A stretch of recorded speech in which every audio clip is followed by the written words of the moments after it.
kita berzikir di hati, di suhbah kita bersama orang yang berkemauan, kemudian kita senantiasa mengutarkan zikir di hati kita agar selalu hati kita itu bercahaya dengan cahaya zikir. Nah, sehingga sempit ruang nafsu untuk bergerak di hati kita, berada di hati kita. Jadi kalau sudah dia kita sempitkan, jadi maka lapang cahaya Allah itu, lapang cahaya, jadi bersinar hati itu dengan cahaya Allah.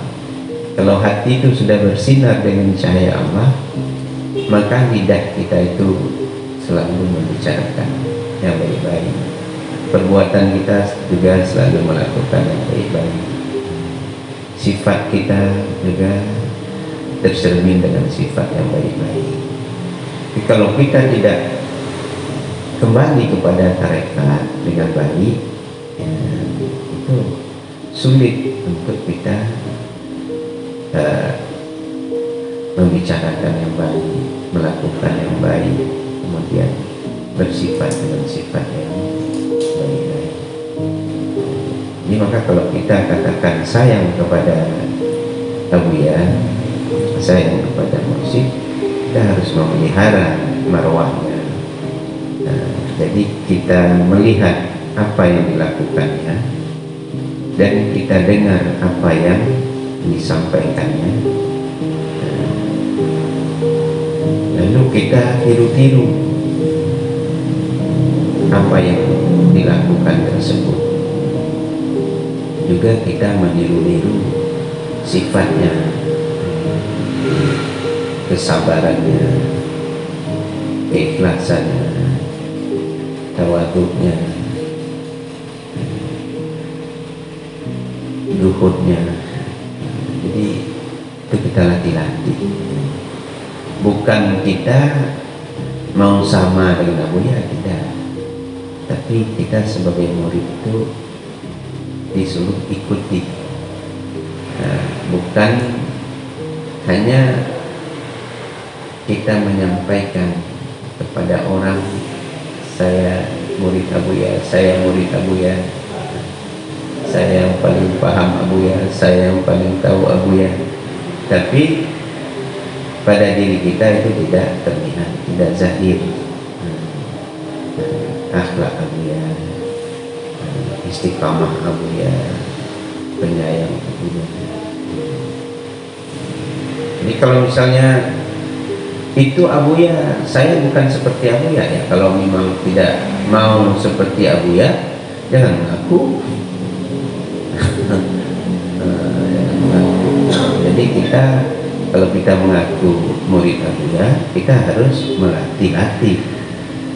Bukan kita menjadi Abuya, tapi Abuya sayangnya pada kita, cintanya pada kita. Setiap saat beliau itu berdoa untuk kita, dan setiap saat Abuya itu selalu ingin membawa kita pada tempatnya.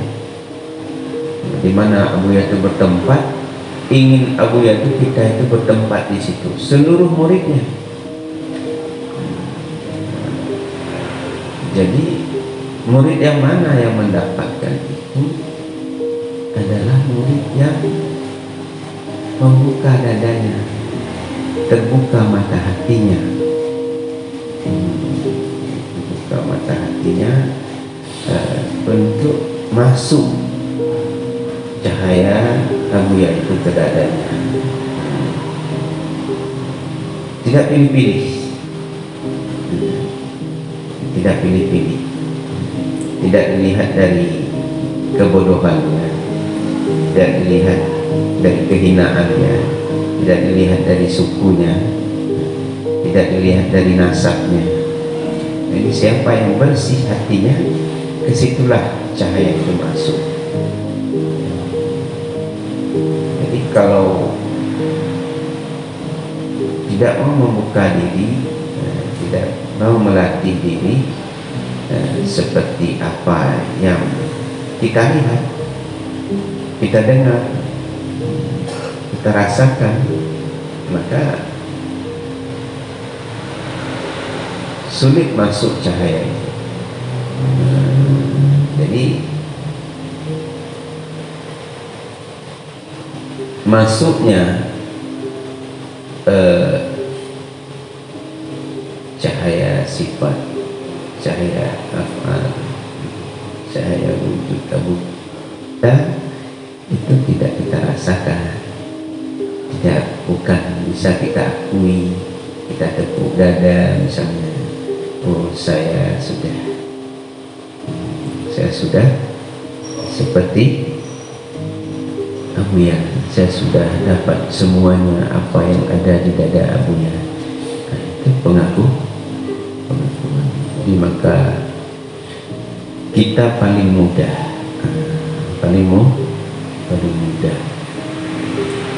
untuk tenang, untuk tentram, untuk bahagia, kita kembalikan keburukan itu pada diri kita, kekurangan, kelemahan pada diri kita, kelebihan, kesempurnaan, kemuliaan, kebenaran itu pada orang lain. Kalau kita sudah bisa mengembalikan keburukan, kehinaan pada diri kita, ini kita mudah hidup, mudah kita bergaul, tidak sempit dada. Tapi kalau kita kembalikan kemuliaan, kehebatan, kebagusan, kebenaran itu ada pada diri kita, maka sulit kita untuk lepas dari penjara, lepas dari tawanan antara hawa nafsu kita sendiri. Tapi kalau misalnya kita kembalikan yang baik-baik pada orang, yang buruk pada kita, jadi kita lepas ya. Jadi lepas dari tawanan, keakuan, hawa nafsu. Jadi maka mudah kita beribadah, mudah kita bergaul, mudah kita menjalani hidup. Jadi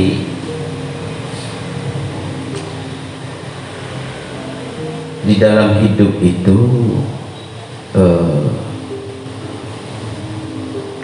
ada istilah tasawuf itu kalam hikmah. Jadi kalam hikmah itu setiap yang gugur itu ada yang memetiknya. Setiap yang gugur dan memetiknya. Misalnya daun kayu itu, daun kayu itu yang gugur itu ada yang memetiknya. Dia ada ulat-ulat di tanah itu, minimal dia akan jadi tanah, tidak terbuang. Begitu juga manusia kita ini, sehina-hina kita, sehina-hina kita, ada yang memerlukan. Orang ini begitu juga, sehina-hina orang itu ada yang memerlukan. Kadang seseorang itu mulia di tempat ini, tapi bisa hina di tempat lain, ya. Atau seseorang itu hina di sini, ya, tapi mulia di tempat lain. Di sini kita hina-hina, kita cela-cela, kita caci-caci, kita kita rendahkan, kita fitnah. Tapi giliran tempat lain dia sanjung-sanjung, dia puji-puji, dia dimuliakan. Jadi makanya di dalam tasawuf itu, agar kita menghindari untuk memandang seseorang itu hina. Yang hina itu kita, yang hina itu kita. Dalam larang kita untuk memandang tasawuf itu orang lain hina. Karena yang menghukum seseorang itu atau yang mengangkat derajat seseorang itu dia bisa mulia itu hanya Allah. Adapun dia dimuliakan oleh makhluk, oleh manusia, itu juga Allah yang mengirimkan orang itu untuk dimuliakan. Bukan kehendaknya, bukan kehendak manusia orang lain itu dimuliakan, juga bukan kehendak manusia orang lain itu hina.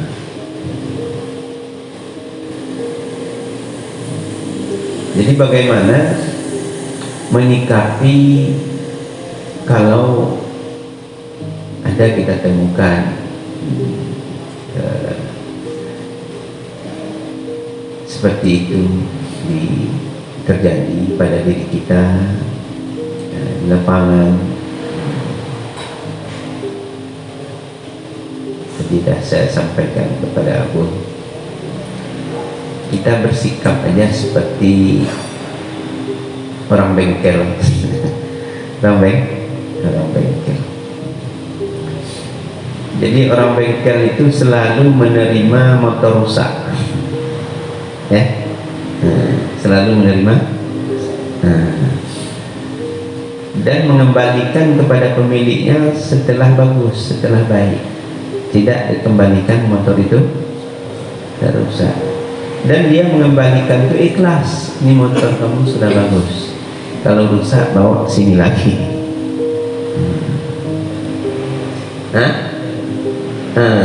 Yang menerima ikhlas, yang memperbaiki ikhlas. Jadi kalau sudah kita seperti itu, menjadi tukang bengkel atau membawa motor rusak, ya kita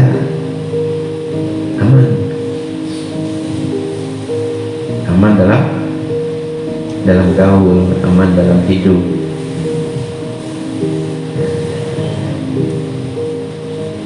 Kalau lalu ditafsirkan seperti ini, dikembalikan kepada syariat. Oh, orang bengkel kan dapat duit. dapat duit. Kalau dapat duit, misalnya motor kita itu rusak, kita dapat, orang itu dapat duit berapa, kita kasih duit misalnya. Sekali servis motor itu berapa? 500 ya? 500. Wajar enggak? 500 tuh dengan kita bisa berjalan sampai kalau dari sini ke Bogor sana. Atau kalau orang-orang sini pergi menggarap mendapat kadang ratusan juta mah, tapi motornya rusak 500.000 sudah merepet. Jadi kau mendangung jawaban motor tak belah apa ni? Jadi padahal pendapat mobil itu juga dari ban berputar itu. Jadi supaya kita bisa ikhlas, rupanya ke motor itu juga kita harus berterima kasih walaupun dia benda mati. Ada terima kasih ke motor jaga nak tapi tidak pernah kita berterima kasih. Tidak pernah kita berterima kasih padanya, ya. selalu kita mengandung bagaimana. Jadi begitulah kita kepada mursyid itu tidak pernah berterima kasih. Sebanyak itu sudah diberikan. Kita bisa tenang, kita bisa tentram, kita bisa beribadah, kita bisa macam-macam. Apa yang kita berikan kepada mursyid? Misalnya kalau abun, saya katakan dulu, misalnya guru-guru lah, bukan abun, siapapun, tengku-tengku, katakan kita sebagai pejuang mereka sama. Tanya kepada diri kita sebagai pejuang mereka sama, siapa ulama yang sudah kita bawa kepada dunia? Siapa pengusaha yang sudah kita bawa ke dunia? Siapa pemerintah yang sudah kita bawa ke abunya? Siapa tokoh-tokoh yang sudah kita bawa kepada abunya? Siapa jemaah yang kita bawa kepada abunya? Jadi itu ketika kita rasakan kepada diri, berarti saya ini belum berjuang. Jadi Abuya berjuang itu bukan untuk MPTT ini maju, MPTT ini dikenal, MPTT ini menang. Jadi Abuya berjuang itu untuk memperbaiki nafsu kita, memperbaiki nafsu kita, baik perbuatan nafsu, sifat nafsu, akhlak nafsu. Lalu kita bantu perjuangan itu dengan perbuatan nafsu kita yang tidak baik, dengan sifat nafsu kita yang tidak baik, dengan akhlak nafsu kita yang tidak baik. Apakah kita membantu perjuangan? Jadi itu perlu kita resapi bersama. Itulah kita disuruh saling saling mengingatkan, saling menasihati. Jadi kasih sayang itu di situ. Jadi bukan kasih sayang memberi uang, bukan kasih sayang memberi beras, bukan kasih sayang menyanjung-nyanjung, bukan kasih sayang ada kepentingan, kan kasih sayang ada keuntungan, bukan kasih sayang tidak mau mengatakan kalau itu, oh ini salah, karena takut tersinggung perasaannya. Ini kita bukan menyinggung perasaan, tapi kita meluruskan yang keliru.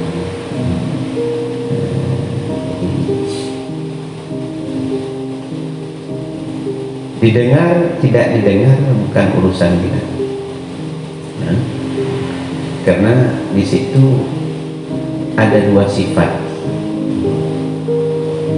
Ada orang yang mendengar dengan nafsu, ada orang yang mendengar dengan mata hati. Kalau orang yang mendengar dengan nafsu, apapun kebaikan yang kita sampaikan itu tetap diterima. Jangankan kita, Nabi pun diturunkan tetap tidak didengar. Tapi kalau orang yang mendengar dengan mata hati, jangankan kita, yang lebih jelek dari kita, tetap dia terima. Ayatnya misalnya pemaksiat, penzina, pemabuk, pencuri mengatakan kebenaran, itu diterima kalau dia menerima dengan mata.